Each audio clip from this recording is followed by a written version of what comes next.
আজকে অনেক দিন পর আবার একটা গেট রেডি ভিডিও নিয়ে চলে এসেছি। আর এটা হচ্ছে আমার 40তম গেট রেডি ভিডিও।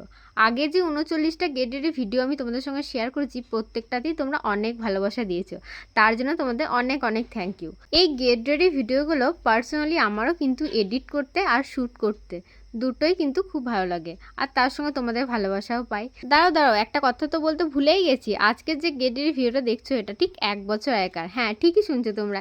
এই ভিডিওটা আগের বছরের কালী পুজোর গেট রেডি ভিডিও আমি এই বছর শেয়ার করছি, কারণ আগের বছর পুজো খুব একটা ভালো কাটেনি। তো ভাবলাম যখন পড়ে আছে ভিডিওটা শেয়ার করে দিই। আর লুকটা কিন্তু পার্সোনালি আমার খুব ভালো লেগেছিল। তোমরা কিন্তু পুরো লুকটা দেখে বললো আমাকে যে তোমাদের কেমন লাগলো। আর আমি শাড়ি জুয়েলারি যা কিছু পরেছি সবই কিন্তু আমার নিজস্ব কালেকশন। আমার ফেসবুক পেজের নাম হচ্ছে সাজসজ্জা। তোমরা ওখানে অ্যাফোর্ডেবল প্রাইসে শাড়ি, কুর্তি, জুয়েলারি এটসেট্রা সব কিছু পেয়ে যাবে। আর আজকের মতো এতটাই। খুব ভালো থেকো সবাই। কেমন লাগলো অবশ্যই কমেন্ট করে জানিও। টাটা।